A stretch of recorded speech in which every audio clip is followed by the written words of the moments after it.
Allison and Jennifer, can you tell us about any of the clubs or opportunities that you may have participated in? I'm one of those people that really likes to stay busy. And so I'm actually the vice president of the emergency medicine club and the oncology club, as well as the secretary for med peds. So I kind of have my hands in a lot of different clubs. So I really enjoy doing that. I'm not really sure what specialty out of those that I really want to focus on. So it's good to be able to hear different things. We have residents that we do panels with online for everybody in the class.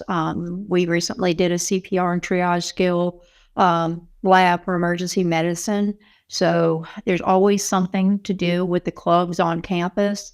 But you can also do stuff off campus, like the oncology club has a good relationship with the Great Bahamian Cancer Society on the island. And I actually got to do a presentation there on ocular melanoma. So that was really interesting and really good to do. So there's involvement that the clubs will do off campus as well as on campus. So it's always good to get involved and just take advantage of the opportunities that are given to you. For me, I've been involved with, so your first semester, you're not allowed to be on the board for any club with good reason, because you really do need to focus on adjusting to medical school, but you can participate in anything and everything. And so that I did that my first semester. I think I went to every histology club meeting. I went to the surgery club meetings because there's hands-on suturing, even though I'm pretty sure that surgery is not something I want to do. But I do want those hands-on skills because there's plenty of other areas that you'll still need to be able to do sutures that's not surgery related. So come time for my second semester, I was president of the histology club. And I think that in that point, anesthesia club had gotten up and running. So I was on the board for that my second and third semester, whereas the community outreach person for that.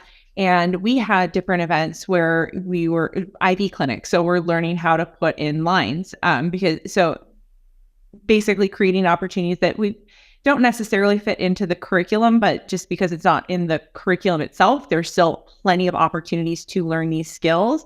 And quite often they're, especially with the suturing clinics and when we have these hands-on labs, we do have our physician faculty there to help us through because they still know how to do these things, so they can teach us these things as well. And then this semester I founded a club. So, and taking, going outside of, outside of science, outside of medicine, and I founded a Jewish student organization. And we actually have more non-Jewish students than we do Jewish students who would join. So it's pretty exciting because we're an inclusive club, but it's just, it's more about cultural learning. And so it doesn't necessarily have to be academically related to make you part of the community.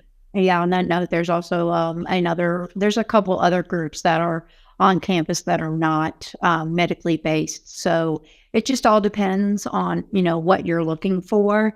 And even if you're not, like she was saying, she's not interested in surgery, but at some point you're going to have to do a surgery rotation to graduate. So it's good to have those skills. And like the example, we did the triage skills lab yesterday. And that's something that everybody needs to know because you never know when you're going to be called up for your medical skills at an emergency. So there's always something to learn outside of the classroom, and that's the biggest thing. I mean, we do have this great classroom right behind us as well, and it is a sim lab, so we do have opportunities that we can sign up outside of class time to practice our skills as well. But we can't stick lines in these dummies. We can't stick central lines in them. There are limitations, but the school and administration and faculty are very supportive of helping us create the opportunities that we want. It's not just like, oh, well, I want to learn how to do central lines. Well, too bad. We will learn how to do that. They will help us create those opportunities because they're just as invested in what we want to learn as well.